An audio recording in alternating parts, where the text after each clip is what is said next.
Welcome back, everyone. So excited to see you all in 2022. We are so excited to kick off our Think Tank Thursdays series today.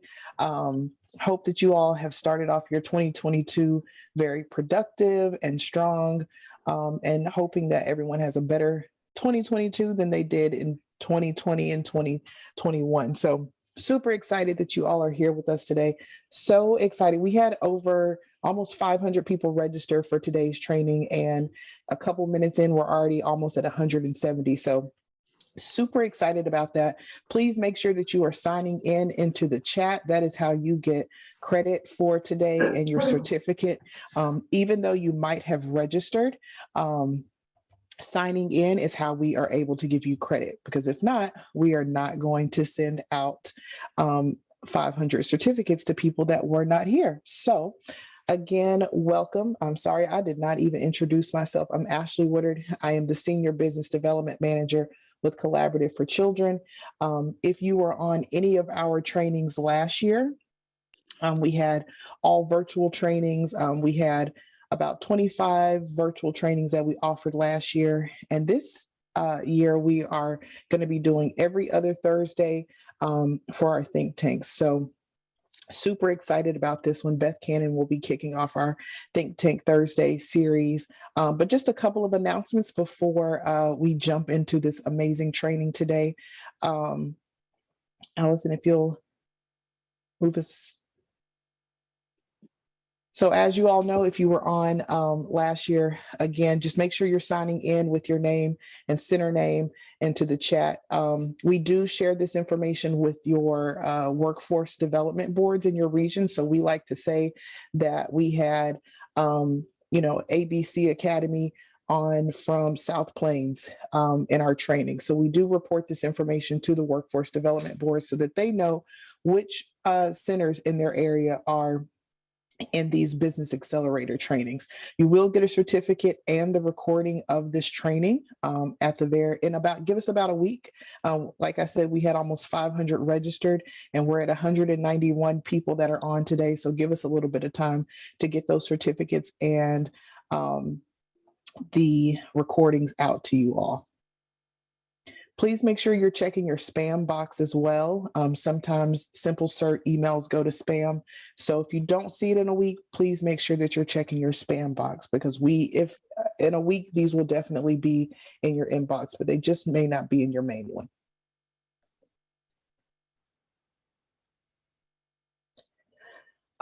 We are super excited to announce this year, 2022, we are also going to be doing in-person training. So we are slated to host 4 in-person summits. If you did the virtual summits with us last year, this year we are going to safely do them in person. So we're kicking off our summit tour in Houston on April 9th. We will send out information about that. All of our summits are free of charge. So we welcome you regardless of what area you are in. We welcome you at these trainings. Saturday, April 9th will be our Houston training. We will be in Austin, June 24th and 25th. In Dallas, it'll be hosted in Louisville, August 5th and 6th, and then we'll be in San Antonio, October 14th and 15th of this year. Next year, we will be moving to some other regions, so super excited. So if you are not directly located in one of these regions and you're somewhere else and you just want a vacation or a weekend getaway, please feel free to join us at one of those summits. But stay tuned for the registration info for those summits. We're also really excited to announce our Childcare Business Accelerator landing page. This has all of our training. So if you go to, in all of our communication to you all, we have this link on the page that you can go to and you can see all of the trainings that we have upcoming. So that might be how you registered for today's training with Beth Cannon. In 2 more weeks, we have another training with Tim the Trainer, and we are talking all things goals. So please make sure that you are visiting this page. It gives all the trainings, the upcoming trainings, and we are constantly updating this. So please, please, please make sure but you go on and register because you don't want to, we cap it at 1,000 and we don't want you all to miss out. So please go to our training landing page to register for those upcoming trainings. Just a lot of really fun and exciting announcements. Next, we have been, for the past year, creating a what we call our Business Accelerator dashboard. And what this dashboard has, we worked tirelessly to come up with all of these different documents that you might need to support your center. So if that is a job description, if it's a sample application, if it's a staff evaluation form, if it's a, how do I create my budget? This team has created that. So coming very, very soon, we are in the finishing stages of this dashboard. This is what the registration page will look like. You can go on, your assistant director, your owner, whomever can go on, register, and then you'll have access to a large depository of documents that can help support your business practices, all things childcare. So all of these documents are in one place. You can download, you can edit them, save them to your files, but they are yours to use for however long you want. So super excited about that. Just another opportunity to help support you all in your business practices. So please stay tuned. This is what the registration page will look like. This is the next slide is what it will look like when you actually are registered and in. So you'll go, there's strategic management, financial literacy, risk management, center operations, management fundamentals. I mean, we have everything. We did not leave any stone unturned. So if you are looking for supportive documentation for your center, you just haven't created a lesson plan template, or you need a new center checklist, we have some really good information, and we really did lend to some other childcare professionals to make sure that we got some really good documents here for your use. So really excited. Stay tuned. We will do a big announcement when it is ready to launch, which should be very soon. It's been a labor of love, and we're so excited to bring this to you all. As I mentioned earlier, we have some really cool trainings that are coming up.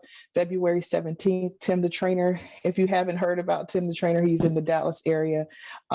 He is in the childcare field, and he is really passionate as well about training.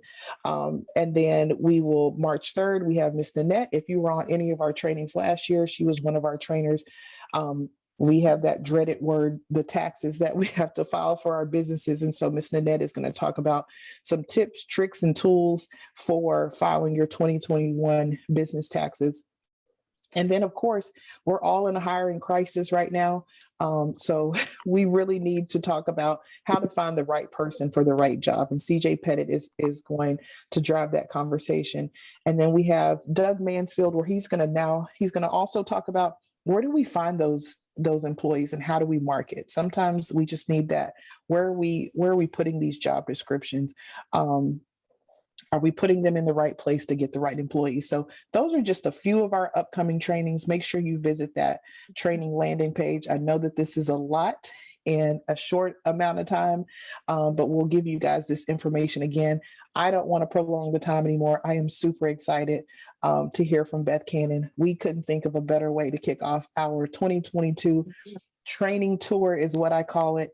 So without further ado, I am going to introduce Beth Cannon. Super excited. We know that you all are in for a treat. So Beth, it's all yours. Thank you, Ashley and Stacy and Allison, everybody that's put this whole thing together. I mean, wow, the resources just kind of blow me away listening to that. And I'm excited because I'm going to be live with you guys in Dallas and San Antonio. So looking forward to that as well. So the topic that we landed on for today is reset, restore, renew. And so to kind of give you the cliff notes up front, I'm going to kind of break this up because we've got 90 minutes together. So I'm going to do one topic. We're going to split it up. I'm going to do another one. Both of them are really near and dear to my heart. But before we get started, let me just say, thank you guys for still being in our industry. Thank you for still showing up for the early education community, for your families, for your children, for your staff, because you are like the unicorn, because if you look at statistics, a lot of us have left the building, right? A lot of us have left, have moved on. And so this is, early education is something I'm so passionate about, been in the field for about 24 years now. And I love us. And I love what we get to do. And my heart is just really tender for you all, because I stay really close to the pain, and I get it. And I understand what you're going through. And so hopefully this training today is going to give you a little bit of inspiration. And if you're not new to me, I'm a teacher, and when I know a thing, I teach a thing, and I'd love for you guys to take notes. So I hope that you will grab every little nugget that you can find and take it into your week and take it into your year. So I'm going to go ahead and share my screen now. Can you guys see that? Ashley, can you guys see my screen? Thumbs up. Just most certainly can. Yeah. Yes. Okay. All right. Very good. Well, so this topic is called Reset, Restore, Renew. So if you don't know what I do, I serve the early ed community in a few different ways. I do keynotes and trainings like this. I also do team buildings at your school, where I come on site or virtual and train your team. And then I have some professional development, either courses for credit or strategy courses on my website. So that's what I do for you guys. But I want to remind you this. If you've ever flown in a plane, this is what you hear first thing, right? Put your mask on first. And so this is just an opportunity to remind you guys, take care of you first. And that's a big part of what I really want to encourage you today, because your caregivers, you're so busy taking care of other people, you're not taking care of yourself. And this is what I believe 100%. Professional development does you and your team zero good if you're not healthy.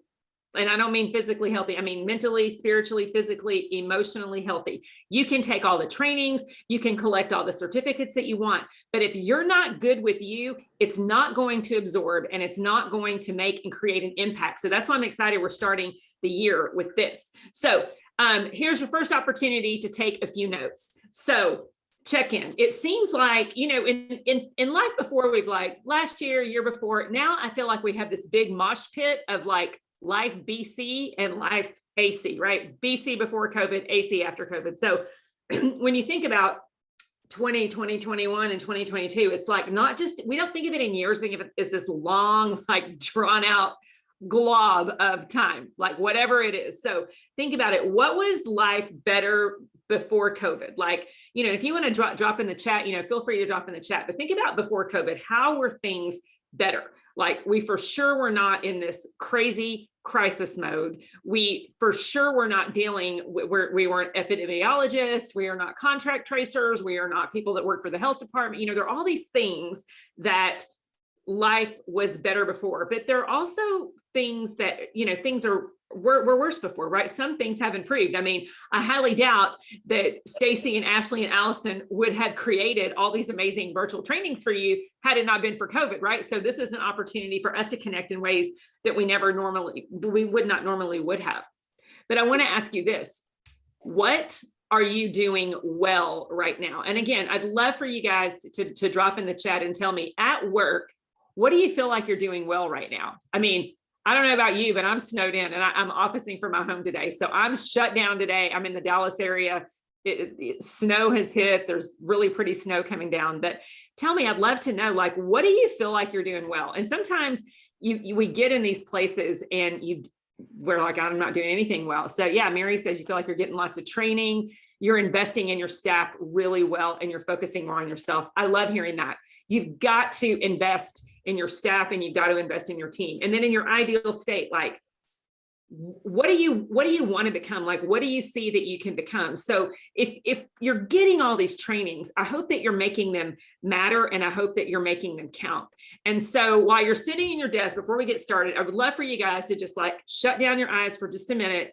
And I want you to just sit in your chair. Palms are flipped up on top of your legs, and just like roll your shoulders back and relax, and just take a deep breath in, and then just open up your mouth. And again, a deep breath in and open up your mouth. Okay, go ahead and roll your shoulders back. Sometimes we just need to be reminded to take a breath. And I want you to remember that when things get hard and crazy, as they continue to, I think will, we've got to remember that we can always go back to our breaths. I want to talk to you a little bit about how you separate your priorities based on your emotions. And so maybe you're aware of this, or maybe you're not.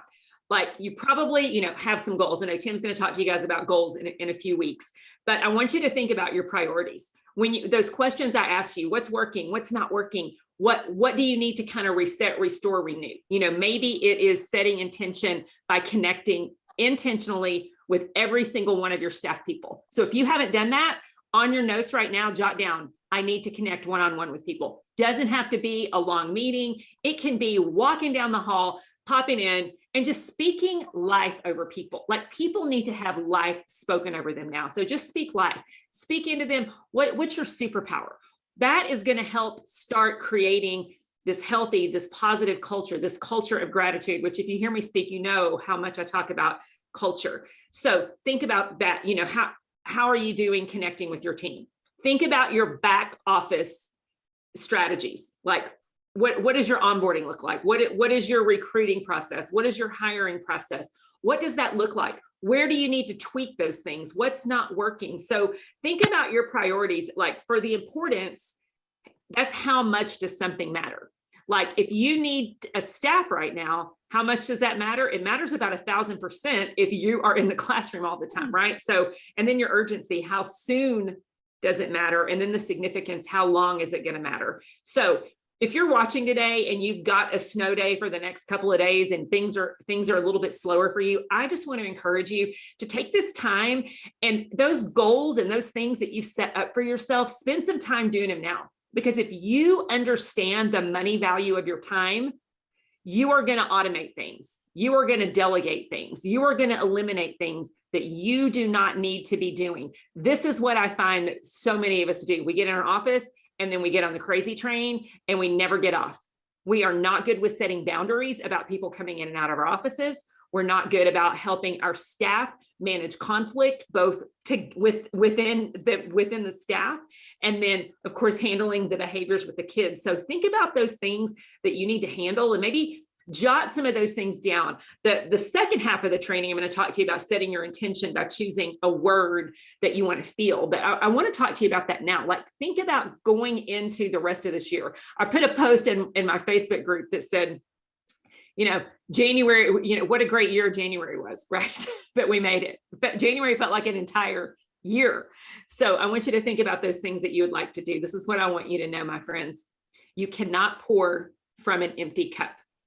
And the only person that can refill you is you. And so I'm going to give you some really good things today that are going to help you. And again, I truly believe if you're not healthy spiritually, physically, emotionally, and mentally, you're not going to lead your team as good as you can. And the only person that can fix this is you. Like this is some deep inner work. And if you want things to be different, we've got to do some different things. So think of this.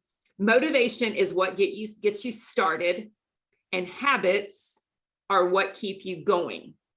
And I want you to jot this down. I dropped the link in the chat, but I've got a habits challenge workbook. If you just write habitschallenge.bethcannonspeaks.com, and I'll give you the link again at the end, but I've got a download on my website that if you like journals and you like to keep yourself accountable by having like a little guidebook, I love guidebooks. You can go ahead and drop that in and I can send that to you. But you've got to make sure that you're building good habits if you want to reset. You can't restore, reset, and renew without making adjustments. I'm going to say that again. You can't restore, reset, and renew without making those necessary adjustments. And I am thrilled that so many of you guys signed up for this course because this is what I love to do. I love to teach you strategy. I love to give you actionable steps. And so many times we're all about, okay, give me the steps for the business. Tell me what I need to do for a quick win. Give me a quick win. That's what people want. That's what people come to trainings for. Quick wins often don't move the needle. They'll give you something to do for a minute, but it's your habits that help you with the long-term wins. So these are the things I'm going to talk to you about. I'm going to talk to you about moving your body, molding your mind, and paying attention to your time. So these are our 3 topics that we are going to hit on. So I want you to think of this. I want to blank so that I can blank. Write that down. I want to blank so that I can blank. So here's an example. I want to stop using a paper manual so that every time I hire a new employee, I don't have to have circle time with grownups. Okay. Because that's something or I want to lose 10 pounds so that I can fit into my pre-COVID jeans, or I want to start my day off, or I want to have a morning routine that matters so that I can have more peace throughout my day, right? Because I just believe the way you start a day is the way the day goes, the way the day, the way the week, the way the month, the way the year, the way the life, right? So think about those things. I want to blank so that I can blank, because we all have different motivations and reasons for why we show up to do these things. So let's talk about your physical care. Now, let me say this. I got some hate mail about this training one time when I talked about this. Let me tell you about the hate mail. The hate mail said, I do not appreciate your addressing something that has nothing to do with work, because I don't have the time to focus on my physical health, because you don't know what my life is like, and you don't know how hard it is to find time to do the things I need to do. Broke my heart, because this is what I know. If we are convicted that we need to be doing better with our physical health, we have one body. We all know what we all know what we can do. And so I just want to encourage you, wherever you're at, everyone can stand to take a little bit better care of our body. So here are some examples for that.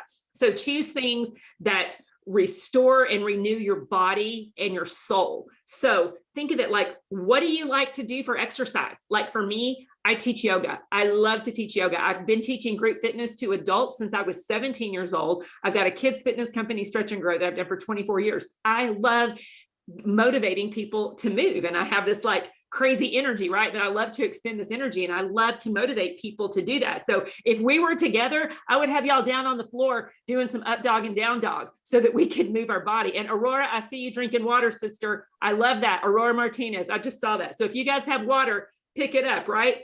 You should drink half of your body weight in water. So if you got water, take a big swig of it. So that means if you weigh 150 pounds, you should be drinking 75 ounces of water a day. It matters. Your body needs to hydrate. Did you know this? You can go for 2 months without food. You can only go for like 4 days without water and you die. Your body needs water to stay hydrated. You wonder why you have headaches at the end of the day? Maybe you're dehydrated. So water truly matters. Moving your body daily matters. And then of course, eat real food. And when I say eat real food, this is what I mean. When you go to the grocery store, shop the perimeters. If you're shopping up and down the aisles, that's where the crap is, right? If you shop the perimeters, you're going to get your produce, your fruits, your vegetables, your meats, your dairy, your breads, and then one of my friends said, you're going to get the wine too. That's between you and Jesus. I'm not judging that, but you want to make sure that you are eating food. And here's the thing. It's real food if God made it, right? If God made it, it's real food.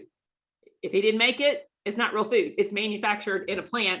And yes, we can eat it, but it's probably not the best for us for nutrition. So I just want to encourage you. Now, does that mean you got to cut out all processed food? No, it's not what that means. Everything in moderation. Just choose to maybe look at your grocery list and see what can you get on the perimeters instead of what can you get going up and down the aisle. So those are just a few short little quick tips. So your physical challenge is this. Can you commit to moving your body for 30 minutes a day? And I want you to jot in the chat if you can do that. Yes, it doesn't mean a 30-minute class. It means 10 minutes here, 10 minutes here, 10 minutes here. So tell me, can you do that? And on your paper, this is what I want you to write down. 5 things that you can do to move your body more. Simple things. 5 very simple things. I love you guys for saying yes. That is awesome. Keep it up. It is absolutely doable. Yes, I am so proud of you because it matters. No one can move your body for you. And so 5 things that you can do. What do you love to do for exercise? Like I said, maybe it's yoga, maybe it's just walking, maybe it's stretching, maybe you like going to the gym or swimming or taking a dance class. Little things that you can do. Park at the end of the parking lot, take the stairs. Here should be your mantra. Unless you have an injury in your knees or your feet or your hips, you should always be taking the stairs. If you're in a building that's less than 4 floors, always take the stairs. Every time you think about it, always, always, always take the stairs. People who take the stairs, they win. They beat everyone else. They're not waiting on the elevator. They're continually moving your body. But think of physics is like this. An object in motion stays in motion. An object that is still stays still. So if you feel like that you're sedentary, I promise you that moving your body is going to help. So hopefully that helps a little bit. And then the healthy eating challenge. Here's another thing. Can you commit to eating with intention? Not just having a bag of chips on your desk, because you have a bag of chips on your desk, you're going to eat the chips. If you have something like nuts, or if you have fruit, something healthy, you're going to eat the healthy things. So write down this on your paper, write down 5 things that you can eat that you like, or that you can be more healthy on. Maybe you feel like you eat a lot of red meat. Maybe you want to eat fish. And guys, I am not a vegan. So I'm all about eating the meat. And I love me a good steak. And that's okay. But, a lot of times, red meat can increase your cholesterol sometimes. So you want to look at eating your leaner meats. So think about, your chicken and your fish, think about your vegetables. There's all kinds of great ways that you can fix your vegetables. Here's another trick. Use a smaller plate and use a salad fork. So when you're loading up your plate for dinner, use a salad plate. Don't have a big old plate and load it all up. Use a salad plate and then use a smaller fork. Because if you have a smaller fork, you're going to take smaller bites. And if you take smaller bites, you're likely going to fill up well. And then can you drink a glass of water 15 minutes before your meal to just kind of help you? So again, I've been in fitness a really, really long time, longer than I've been in early education. And so these are tricks that I've seen work. There is no magic pill. There is no magic diet that's going to keep you. These are just things that can kind of help you going forward. So that's your healthy eating challenge. Okay, now I want to talk to you about your mind, because how we move our body matters, what we feed our body matters, but what we consume in our mind matters a lot. I'm so thankful that there's been so much more of a focus on mental health. And I don't know if you saw this, but the former Miss America just committed suicide. A beautiful girl. She was Miss North Carolina. She jumped off a 60-story building, left a note.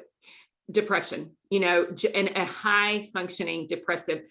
We don't know what's going on in people's life. I mean, this beautiful woman seemed to have it all. And then her life is over. And this is what we know. Depression and anxiety has increased 60% among Gen Z. And Gen Z are people ages 18 to 25. That's my kids' ages. And then there are millennials, and then there's the Gen X, which is me. And then we've got our baby boomers. And so, the older you get, the less your statistics have been affected. The younger generations have been affected more than ever because of COVID, right? The way that the world shut down and just the uncertainty of the future. And as women, and I think mostly we have women here, I do see a few guys, but so often our value is based on someone else's seeing our worth, right? Our worth is in our work. Our worth is in our weight. And so often we allow that to determine our level of peace. And so I want you to kind of think mentally, do the opinions of others consume you? And in our industry, often it's the opinions of parents. Like if you've had to close for COVID and now you're maybe having to close for snow. I mean, it's a lot, right? It feels like a beat down, and it feels personal. It feels personal when they're upset with you because you're the bearer of the bad news. You're the bearer of, I am so sorry, but we're going to have to close down your child's classroom. And yes, this is really, really, really bad. And we are really, really sorry, because in a normal world, on what planet would we ever shut down classrooms for 2 weeks and expect the parents to pay? But that's what's happening. And so you feel this on every level. They're mad, they're angry, your teachers are mad, angry, frustrated.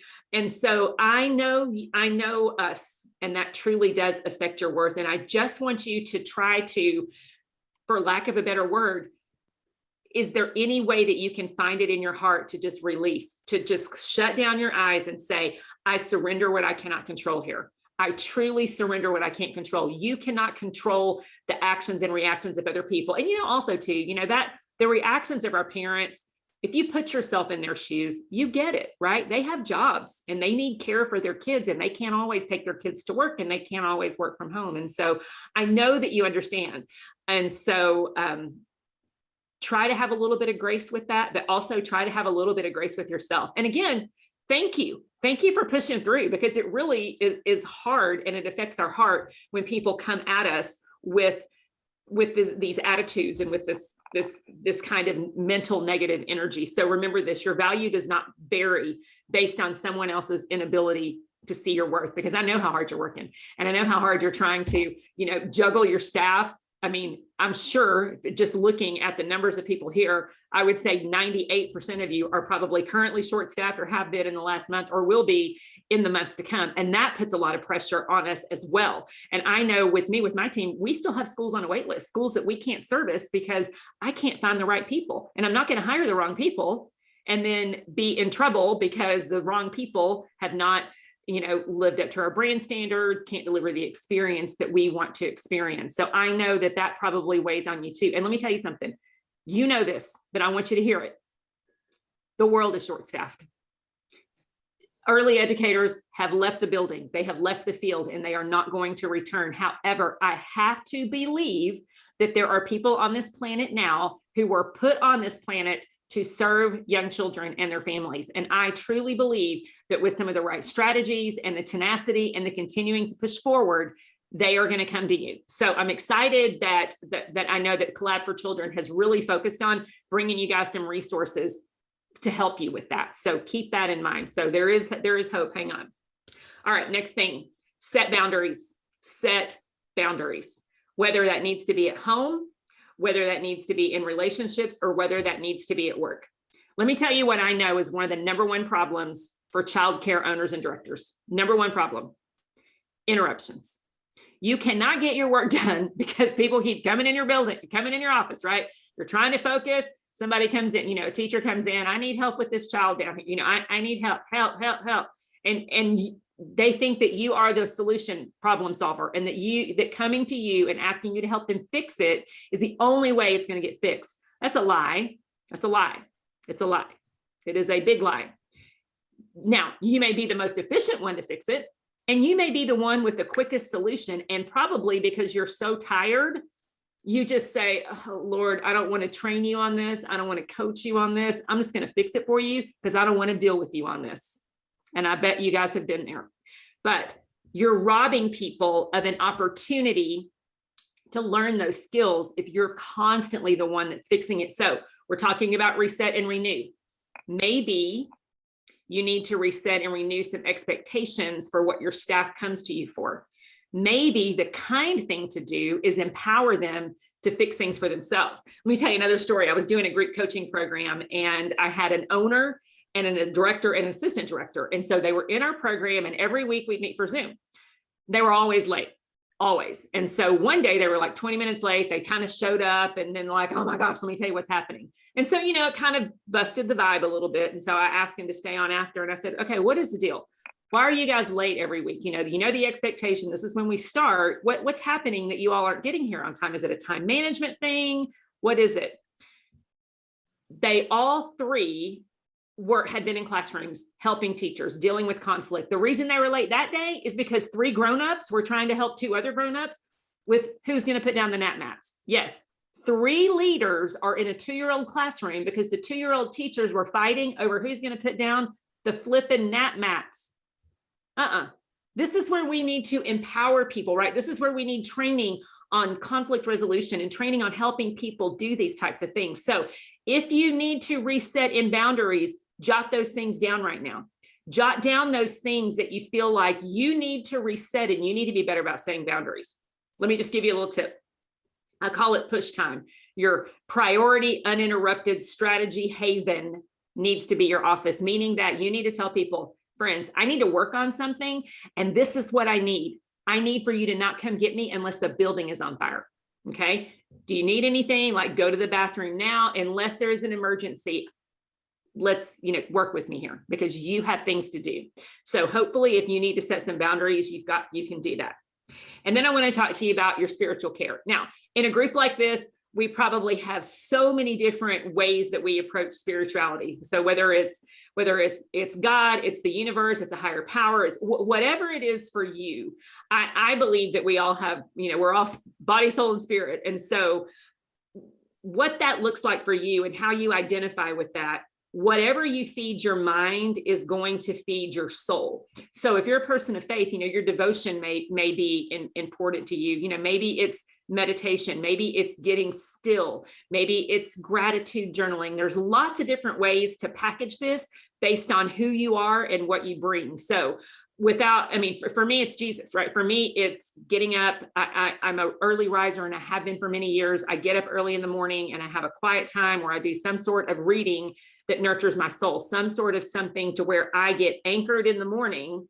And I journal. I always journal my prayers because I'm so ADD. If I start talking to God, I'll be like, dear God, and I need bread. And then off goes my mind and I forget what I was going to talk about to God about that day. But we all approach it in a different way. So I just want to encourage you to find whatever that looks like for you and nurture your soul. So your spiritual challenge looks like this. Can you commit to a quiet time a day?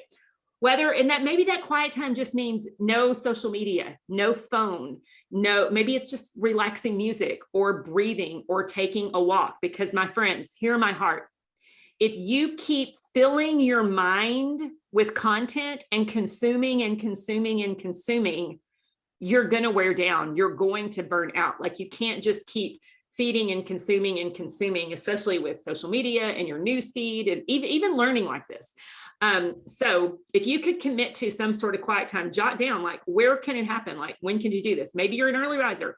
Maybe you're a late night person. Maybe you need something during the middle of the day, but where can it happen? When can it happen? What can it involve? And then how long do you have? You know, maybe it's just a book, but I really find that the people I know that can lean in and focus on some gratitude, and it doesn't matter what your faith is. We all can be grateful, right? We all have the ability to just lean into some gratitude for what is. So whatever that looks like for you, think about that gratitude and pull that gratitude. As I started this off saying, hey, maybe you need to go down the hall and thank your teachers.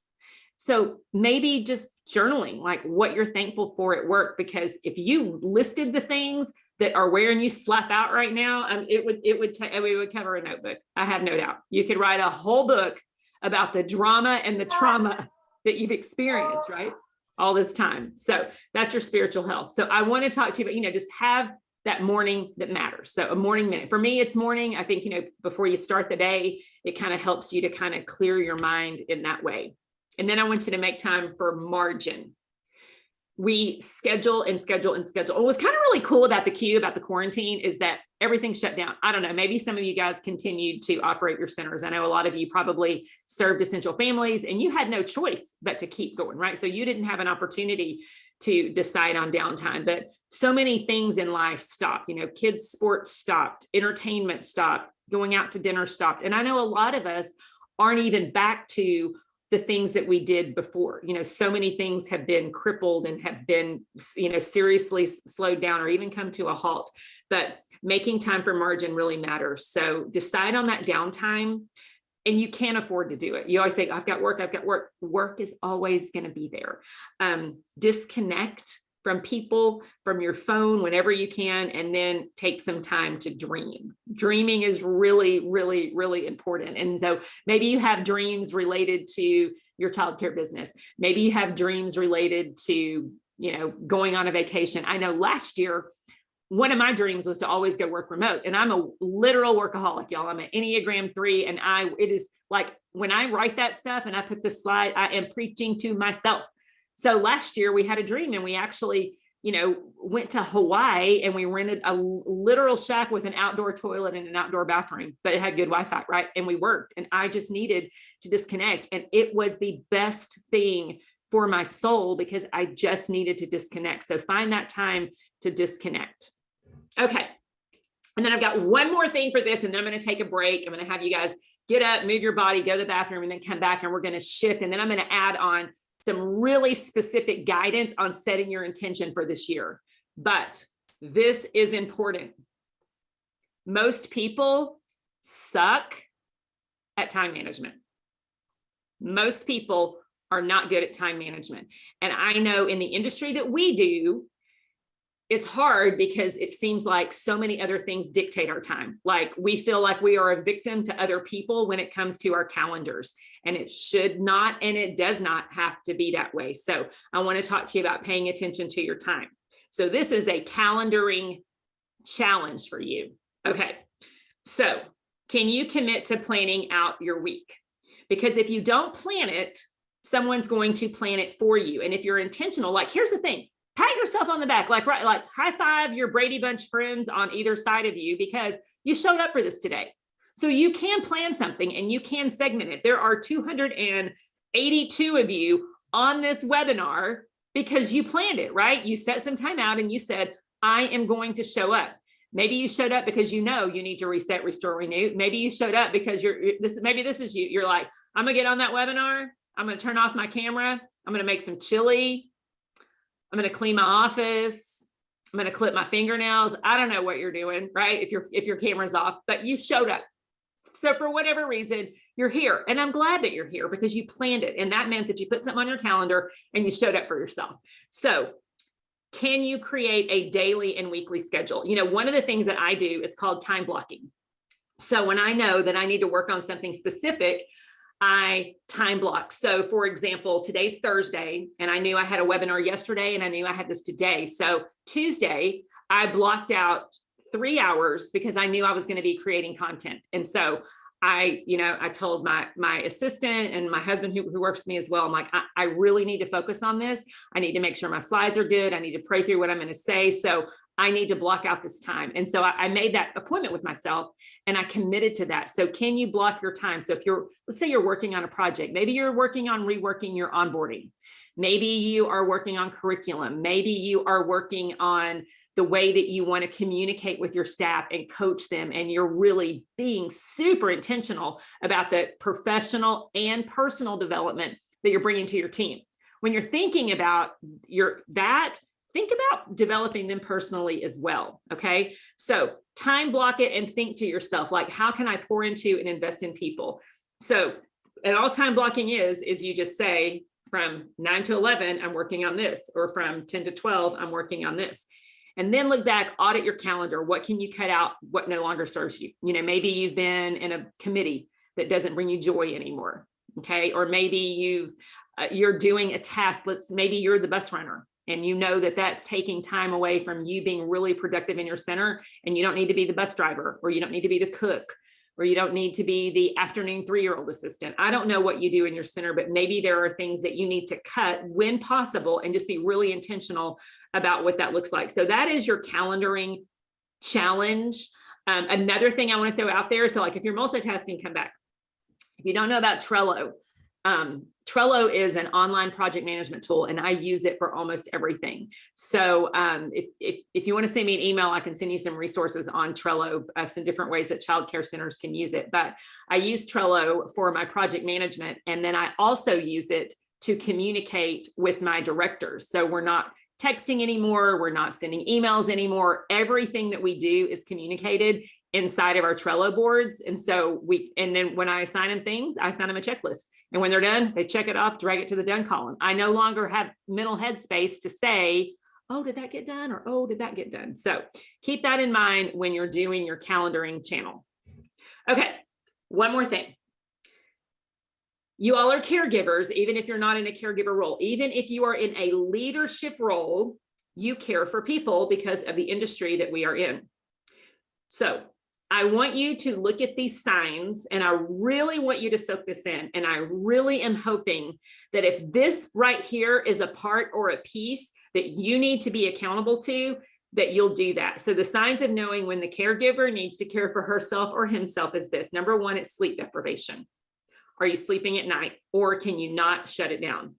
That's a problem. And I've been there. I mean, y'all, I have cracked 2 teeth for grinding my teeth at night because of the stress that my body internalizes while I am asleep.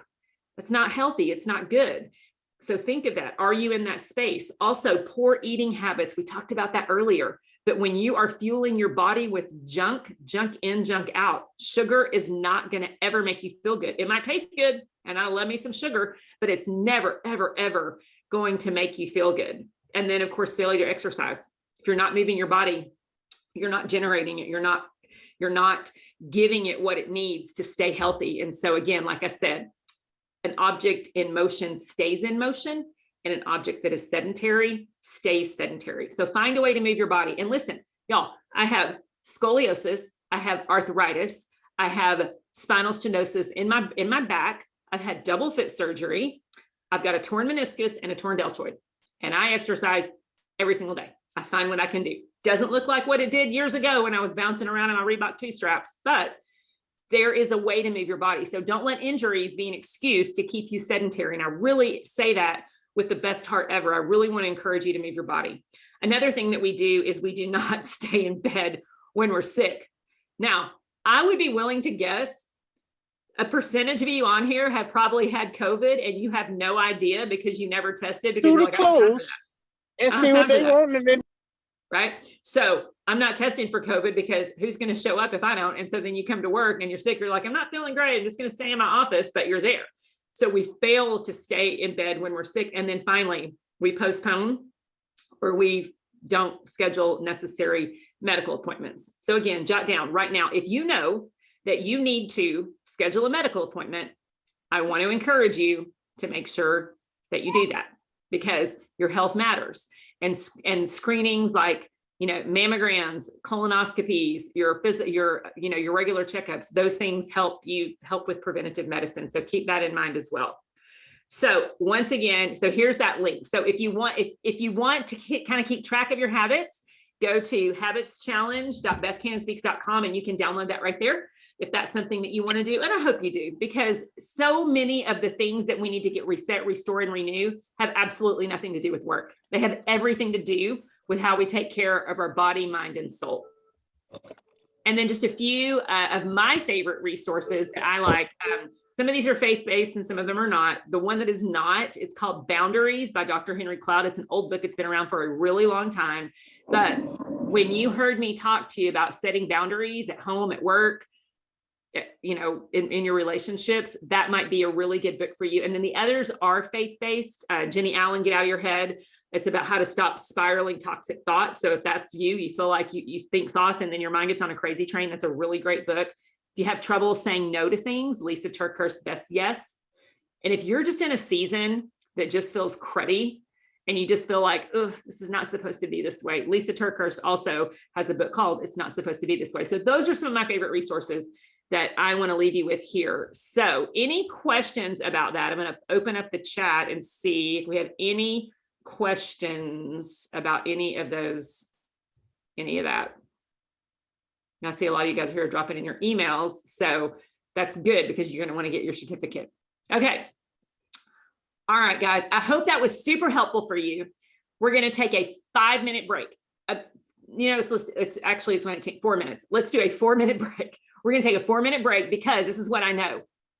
About 20 minutes ago, you cycled out and you had a Netflix binge in your head and you heard nothing I said. And then you cycled back in and you heard it a little bit more and then you cycled back out. So I want to honor your energy. I want you to get up, move around. We'll come back here in 4 minutes, 1:22, because I've got a really, really great segment that I want to end us with today. So hang on to your notes, move your body, go to the bathroom, grab some water, and I will see you back here in 4 minutes.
Childhood Seasons.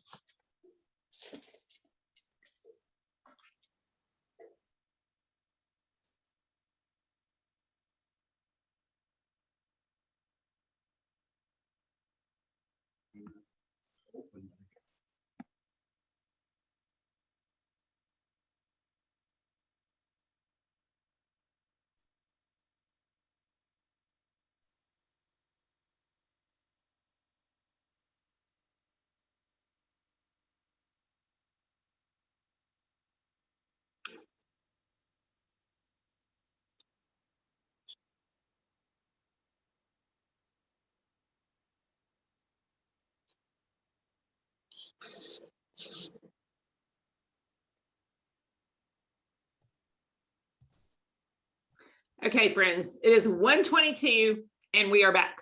I want to make sure to get through this because I do know that an hour and a half virtual training it does get long, right? And our minds do wander. And so I want you to hopefully swing back around, come back to me, and let's nail down this last segment of the training, which is something that I do. I've done it for many, many years, and that is choosing a one word. Oh, thank you, Janie. 43 years doing daycare. That is a long time, my friend. That is a really long time. Thank you for your sweet words. Okay, so I'm going to share my screen again with you guys. And I want to talk to you about discovering your one word. Now, I'm thinking, and I know that we're in February, but honestly, like I said, I teach at a gym. I teach yoga. And January classes were kind of low. February 1st, you can't even get a parking place. And I think that people were like, oh, I'm not ready for another year. So January did not start out great. So forget it. I'm just starting in February. And so now it's crazy, but it's like it's a new year. Setting your intention is so important. I want you to jot this down. This is my question to you. Okay. And you know what? I'm going to stop sharing my screen because I want you to really focus on this question. Write down a few words that you want to feel like at the end of this year, or even at the end of the month, right? Even at the end of the school year. But think about, what are some words that you want to feel like? What are some things that you want to manifest in your life for the year going forward? Oh, Tim, you said your word's resilience. Oh, that is a good one, my friend. Resilience, absolutely. So I'll tell you guys, I have done this practice for about 12 years now. Every single time. Oh, someone said focus. That was my 2020 word. Ha, that was a joke, right? 2020, I'm going to focus. Free, accomplishment. I see so many of you guys have this word and I love it. Happy, accomplished, growth. Yeah, if you've got a word, drop it in. Peace, fulfilled. Peace has been my word too. But I've done it for many years. And I'm a terrible New Year's resolution person because, number one, I fall back into the same bad habits, just like we all do. But number two, I feel like even if I do those things, it doesn't necessarily change who I am. And I want to be a better person every year going into this. So as you're looking at going into a new year, think about how you want to feel at the end of the year. And I'll tell you, my word for this year is grace. I am not very good at giving myself grace. When I feel like I screw up, I beat myself up a lot. Like, I promise you, I'm going to get off of this training after we've had an hour and a half together, after I've spent hours preparing for this and thinking about and talking with Stacy and Ashley and Allison about what are we going to talk. I promise you, I'm going to beat myself up because I'm going to say, oh, why did I say that? Or gosh, I shouldn't have said that. I am not good about giving myself grace. But also, I'm not really great about giving people grace. Get ready for this, that I don't think deserve it. Now, is that wrong? 1000%. Am I right in that? Does it sound self-righteous? Of course it does. And that's not my heart. But a lot of times my give a dang gets busted, especially when someone continues, like employees, to mess up over and over and over again. And right. And you can only give grace so much. And so I felt like I need to give myself grace. I need to give grace more to others.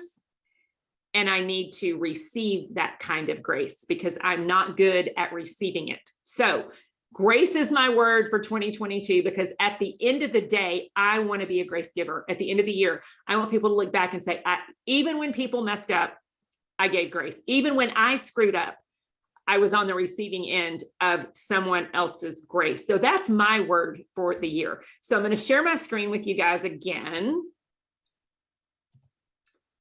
And let's talk about discovering your one word. So if you don't have a word and you want to download it, again, I've got to download. This one is bethcannspeaks.com/my1word. And if you go grab that, there's a list of 150 words that you can choose. And so I mean, I've got words. I know word art is going out of business, going out of style right now. I say going out of business. It's going out of style right now. Like when you look at all the blogs for decor, they're like, stop it with the word art, people. I like my words. I'm just saying. And I have a lot of it in my office because my words just remind me of where I need to go and what I want to be. So why pick that one word, right?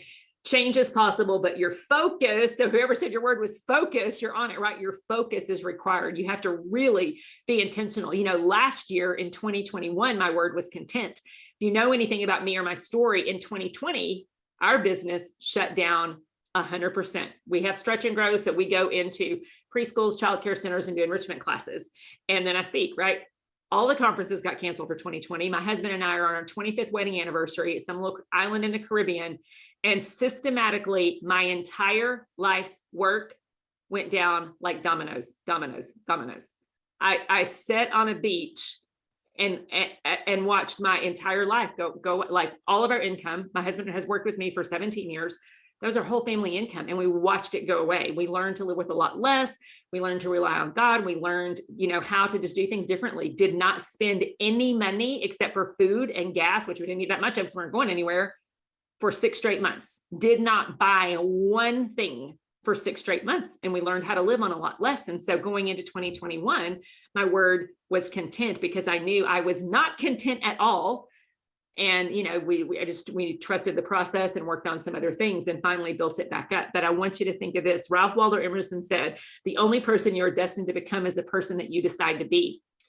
So for whatever reason, you showed up today to learn how to reset, restore, and renew your body and your soul and your mind and your spirit. Okay. I don't know if you knew you were going to be asked to renew all of those things, but you showed up, and you have a ton of options for trainings now, right? A ton of options. I mean, Collab for Children puts together amazing content for you guys, but you have a ton of options, and you showed up because something in your soul said to you, this is going to speak to me. I need to make some tweaking in my life because I want my life to do better. So remember, the only person that you are destined to become is the one that you decide to be. So only you know what are those things that you wrote down. So in the last training, I mentioned this, right? What was life like before? What's better? What worse? What's your current state? And what's your ideal state? So these are some of the same questions that you can even ask as you're thinking about what your word might be. And again, I want to blank so that I can. Same concept. They're kind of woven together. So for me, I want to be a grace giver so that I can receive grace from others when I need it. And so that was I want to so that I can. So hopefully maybe jot that down again in terms of what you want to kind of manifest, how you want to feel at the end of your days and months and weeks and years. So here are your steps. Number one, you're going to decide who you want to be. So however you get that out of your head, like I mentioned to you guys earlier, I am a journaler. Like I'm working on a project with my journals, and in my closet on the other side of my desk, I've got a literal bin of journals. I have journaled since I was 17 years old, and I have those journals, and it's amazing to look back and see, the growth and the answered prayers. But I want you to take it a little bit deeper than your typical resolutions. Like I need to be more organized. I need to be neater. I need to be nicer to my parents or my spouse or my children or my people or whatever those things are. Search your heart and really think about what realities you hope to experience in your life and career and relationships. And that will kind of set your mind on where you want to go and kind of what your intention would be. And then the second thing, what are the key attributes of that version of you? So for me, I needed to be a little kinder to myself. I don't know if you guys are familiar with the Enneagram. If you're Enneagram people, drop your Enneagram number. I'm always fascinated to know what the Enneagram numbers are of leaders. And if you don't know about the Enneagram, it's just a personality test. I use it for all of my staff. Everyone that comes to work for me, I want to know their Enneagram because it helps me to understand how they see the world. This is what Enneagram will tell you. There are 9 different normals. So my normal might not be your normal. Like I am a 3, which means I'm an achiever, which means I can lean into feeling like my worth is in my work, being a workaholic, hustling for my worth, and then not having great boundaries. Allison, you're a 6. So Allison is a loyalist. She is also a worrier because 6s look at the entire landscape of the world and they're like, oh, that could happen, or that can happen, or that can happen, or that can happen. So we all need to be prepared because if that, or that happens, we need to be ready to go, right? So it's the Enneagram. So here it's ENNEAGRAM is what that is. And again, it's just a personality test, but it really gives you some fabulous data and information about who you are and about how you process information. And it's a personality test, but I would encourage you just to take it. I mean, I was the kind of girl that always read 17 magazine and I always did those little surveys in 17 magazine, like what kind of girlfriend are you? Or what kind of friend are you? Or whatever it is, right? I love personality tests like that. So if you love them, take the Enneagram. It'll help you kind of take a little deeper journey into your soul. So as an Enneagram 3, as an achiever, someone who is motivated by productivity, I need to sometimes give myself freedom to not work and to enjoy life in relationships. And I'm going to tell you something else about myself I'm not super proud of. I tend to be more task-oriented than people-oriented. Now, you say, gosh, that doesn't make you sound like a very nice person. Well, probably half of you, if you would dwell deeper, you might find that you're task-oriented as well. Now, it doesn't mean that I can't love people. Of course, it doesn't mean I can't love people. I love my people. And if you are my people, I love you big, big. I love you big. But I also, when things need to get done, I am very task-oriented. So like my daughter is working for me now, and she'll just walk into my office like she's always walked into my life or my bedroom or the kitchen and say, hey, Mom, I have a question. Well, now it's a different working relationship. And so she'll walk in and while I'm working and ask me a work question, and I'll say, hey, I'm working on something right now. And she's like, oh, I'm sorry. It's not that I don't mean to like stop and focus on her like I always would. If she's my child, I always stop what I'm doing to focus on her, but we're working together. So I need to say, give me a minute. So if that's you and you are a task-oriented person and you're really kind of irritated about when you're working and irritated by interruptions, say to people, hey, I'm going to have my push time, my fire time. Don't come in unless the building is on fire, because what you want to do is when you have your people, you want to be able to focus on them. And if you can get your tasks out of the way or know, like, now's my time to focus on people, I'm not going to focus on things, it's going to help you be a better connector, but you have to be mindful of that. So for me, that kind of helped to be a version of the person that I want to be. So think about how can you engage your people from a space of peace, grace, freedom, gentleness, kindness, mercy, and patience. Okay, Everin, you say that you are a 4. Let me tell you something. If you're a 4 on the Enneagram, you're a unicorn. 4 is the least common number. 4 is a romantic, artist, creative. You are the least common person on the Enneagram. So yeah, take a deep dive into this. It's a really interesting concept. And I've got a training on my website that I talk about that. But here's why we do things like that. Okay, if you're multitasking, come back. Self-awareness is really important. For you to understand the key attributes of you, for you to reset, restore, and renew, my friends, hear my heart, you have to be self-aware of who you are when you go high and who you are when you go low. When you get squeezed, what's in you is going to come out of your mouth or show up on your face if you're nice enough to keep your words nice, right? Your looks, automatically what you're thinking is going to come out on your face. And so, and it could hurt people. Even your expressions can be hurtful to your people. So being self-aware of what's in your heart, because like I said, when you get squeezed, it comes out of your mouth. And if you've heard the analogy before, like the toothpaste analogy, right? Like maybe like a youth pastor when you're at camp or something, like there's a toothpaste and they squirt all the toothpaste out of the tube and say, now put the toothpaste back in the tube. Well, you can't put the toothpaste back in the tube. And the analogy is it's the same thing with your words. You can't put your words back in your mouth once you speak words out, especially to your team, even if they are deserving. Holding people accountable is not mean. It's not wrong. It's okay. Having crucial conversations, that's okay. The problem is that we don't realize, we're not self-aware enough to know when we go low and who we need to be and how we need to show up. So when you think about what are the key attributes of yourself, how can you manifest those things going forward into the next year? And then step 3, choose a word that truly inspires you, because words have power. So as the leader, you are a leader. So whether you're speaking over your children in your home, your people that you lead, your team, your staff at work, your words have so much power. Your words can turn a rig around. Your words can change the course of a conflict. Your words can have a ripple effect simply because of your position in leadership. So if you set out to be a person who is inspiring, you dial in on the attributes of that word, it kind of helps drown out the noise of who you want to be. So having a word just kind of helps you set your intention. Okay. So choose a word that inspires you. Like I said, I've had many different words over the years. Now it's content. Last year it was grace. I want to tell you about my word of the year in 2019. And I'm going to stop my screen for just a minute because I want you to hear the power of the way that things like this can have. You do not know what this year is going to bring. Now, the last 2 years were like, bring it. I mean, what's going to happen now?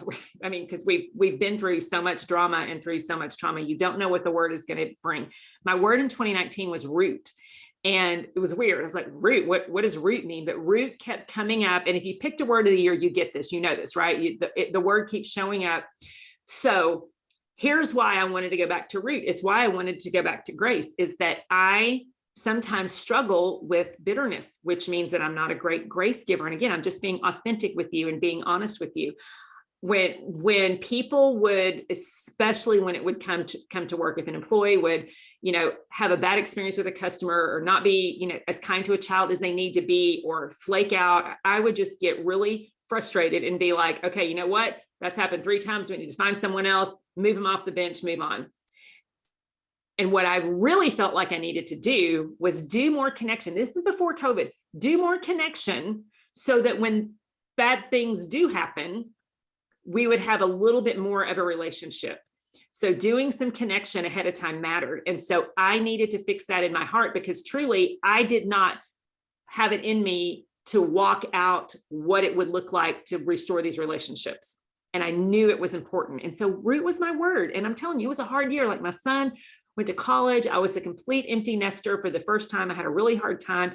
My son, who was the happiest kid ever, kind of hit a wall in college, and he struggled, with some depression and anxiety. I was not prepared. I did not have the tools for that, but it really forced me to look deep, and I needed tools to be able to help my son. And so I went to counseling. Okay. And in that counseling, I learned a word called ACT therapy. If you've ever been to counseling, maybe you've learned this. ACT therapy is ACT, acceptance and commitment therapy. And what that means is that you have to accept what's happening in front of you and then make life-giving choices to walk it out. So it's acceptance and commitment. Accept what's happening in front of you. It's just like when you're dealing with teachers and the children, their behaviors are off the chain that day. This is what you remind your people. This is not happening to you. This is happening in front of you, right? Those kids did not show up today and say, I'm going to wreak havoc on your life. It's going to be another level of hell. Let's go to purgatory. Kids don't think that, right? When they show up to school, they think nothing about you.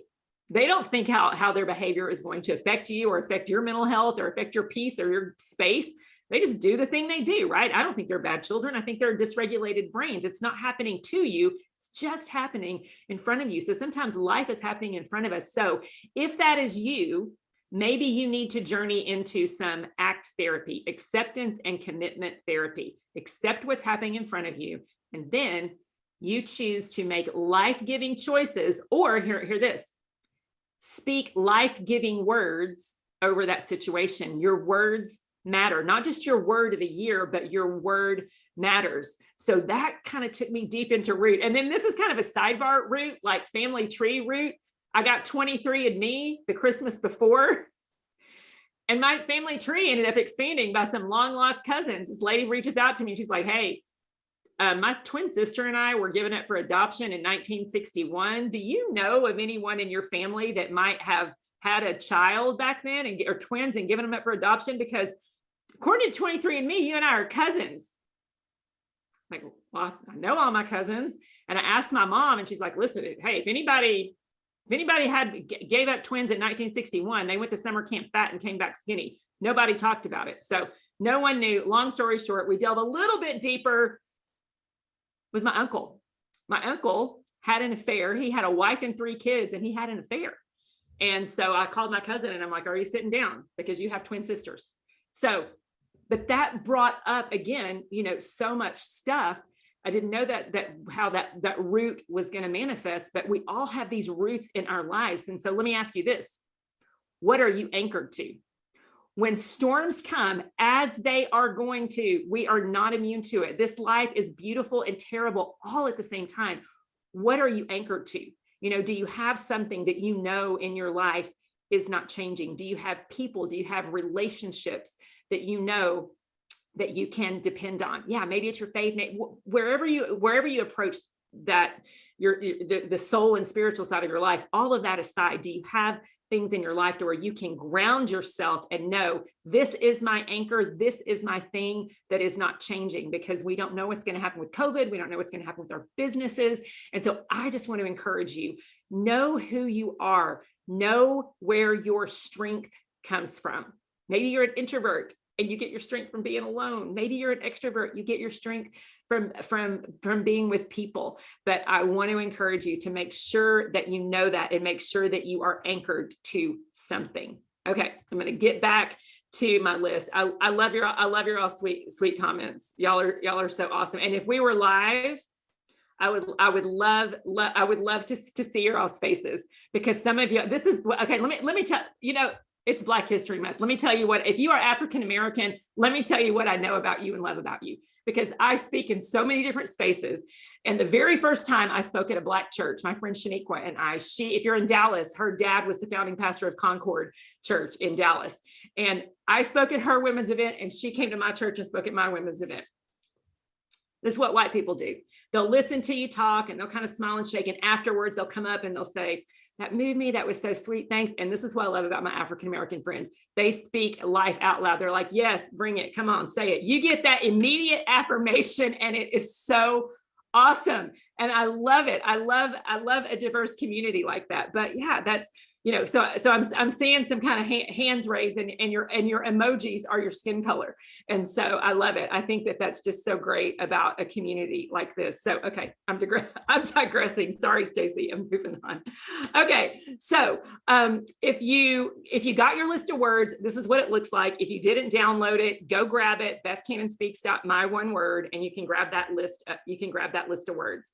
And then if you are, if you like the word art and you see things around, I like having the words that are there for me. So like last year, I kind of came up with this for content and the things that I wanted to be content at. So I'm going to encourage you to do a vision board. Now I love doing vision board workshops. This is not something that I can do now in this workshop, but think about having a vision board.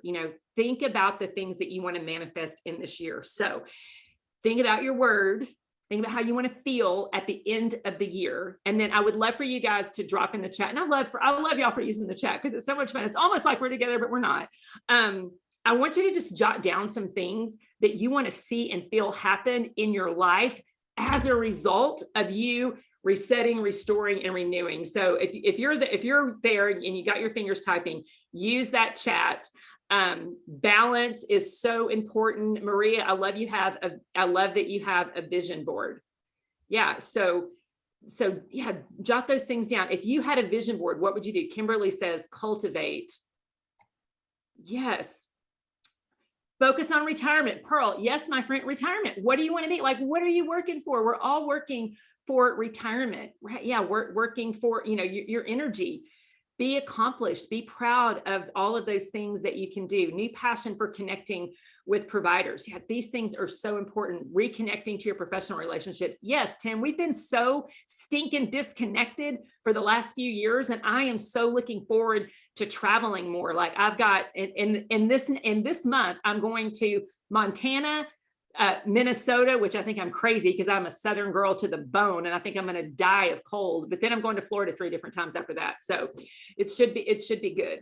So yes, healthy spaces and healing. Yeah, healing is so important. And my friends, if you've got some healing that you need to do from the trauma of this last year, whether it was work related or not, do that healing, right? Find a counselor. Maybe you need to make an appointment with your spiritual advisor, with your boss, with your spouse, with your people in your relationships, with trusted advisors, people who know you, people who get you. And maybe you just need to make an appointment, right? And get yourself straight, get yourself in a space of healing. And I want to talk to you about this. If you have healing to do within your center, start with that.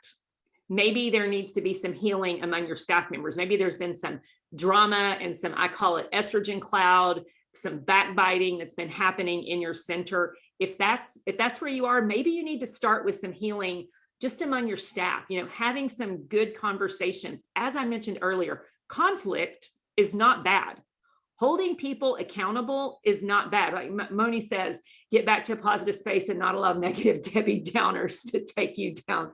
That's true. There are no short of opportunities for Debbie Downer. But start with healing in your spaces, in your school.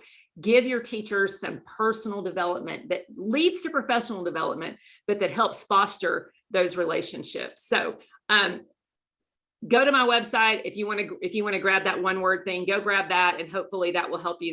There is a training on that as well. So I want to give us just a little bit of time left. If there are any questions about this, anything you guys want to say, let me just tell you all, I am so energized by your interaction in the chat. Like, I'm so thankful that you showed up and that you're participating. Moni says you've got essential oils going in the diffuser as we speak. I do too. Look, I got you see it? There it is. I've got a little diffuser going on right here as well. I love diffusing essential oils. It just makes me feel good. So you guys have been just super amazing. I can't thank you enough for showing up for yourself. And as you move into this year, be intentional. You wrote a lot of notes. I hope you wrote a lot of notes because I gave you a lot of things to think about, I gave you things to think about how you can move your body, how you can fuel your body. Your food is made to fuel your body, not just to make us feel good. There's nothing wrong with that, but fuel your body. Learn to breathe. I gave you some opportunities to learn to breathe. One of the things that we teach our kids is a breathing exercise that I'm going to end with here in just a minute. But take care of your heart, take care of your soul. You are so much more than just your body and your mind. I feel like we all have a soul and spirit, whatever you want to call that. But fill that up. And then think about your calendar. Maybe you need to change some things on your calendar. Maybe you need to set some goals for your center and then work on healing in your spaces and decide what you want your intention to be, because you get to decide the person that you're going to be, and your habits absolutely matter. So thank you all for your sweet words. I appreciate that. So we're going to end it today with a breathing exercise. So if you guys have your cameras off, I would love for you to turn them on. I would love to see your faces. If it's not a good space, that's cool. That's fine. But there's such a power in our breath kind of all coming together and breathing together. So we do this with our kids. You can do this with your kids. You can do this with yourself, but it's just a super quick breathing exercise, right? So High five. Your hands are up, hands up just like this. High five. Take a big deep breath in. So you inhale all the way up. Exhale all the way down. Breathe in all the way up. Exhale all the way down. Good. Breathe in. Breathe out. Breathe in. And breathe out. Breathe in. And breathe out. Okay, and then we're going to end with, so that hopefully you just, the way that your breath can calm you down. So with your sitting at your desk with your palms flipped up, I just want you to start, eyes are shut down, and I want you to think about your head. You get to choose your thoughts. So when negative thoughts want to swirl around your head, choose to say no to them. Okay, you get to choose your thoughts. You get to choose whether you spiral down. You get to choose whether you have something that you can focus on instead of that negative thoughts. I want you to think about your eyes. You choose what you look at. You know, maybe you're looking at things you know you don't need to be looking at. Think about that. Think about your mouth. Think about your words. What words are coming out of your mouth? Are your words speaking life, or are your words speaking death over your people? Think about your heart. What's in your heart? Because what's in your heart is going to come out of your mouth. Think about your shoulders. Like, do you carry stress in your shoulders? I do. So just kind of roll your shoulders back, right? When you feel like you're carrying stress, you have the ability to do that. And so if you're hunched over like this, open up your heart, maybe clasp your hands behind you and just take a big deep breath in and lift up your throat like that, right? Breathe in, and that helps to stretch yourself out. And I want you to think about your hips, like as you're sitting there, we hold so many emotions in our hips. And maybe those hips need to do some moving. Maybe those legs need to do some moving. And I want you to think about your feet. You get to decide where you're going to move. You get to decide where you're going to go. And so choose a path of peace as you walk into this year. And it's not going to be easy, because things are going to happen. They're going to want to take you down that negative path. But when you set your mind and your heart on choosing a path of peace, and you're intentional about it, it really and truly does matter. So I just want to leave you with that. You can blink your eyes open if they were shut down. And it has been such a soul-filling joy to get to be with you all. So as crummy and crazy sometimes as online trainings are, because I love people, like I would love to see you and hug you and high five you or arm bump you or fist bump you or whatever it is we're doing right now. But because we're here like this, it just feels great to get to be with you all. So I cannot thank you enough for the opportunity to get to share my heart. And I hope that you walk into this year with some amazing intention. So thank you for being here, and thank you for showing up for you. Thank you so much, Beth Cannon. Oh my gosh, like I leave with so many wonderful gems whenever I attend any of your trainings. So this Thank you, just isn't something that we host, it's something that we all also gain from as well. So thank you so much. You all know Beth we make sure we stay on her calendar. And we have to book with her early because she is so busy, because she's so wonderful. But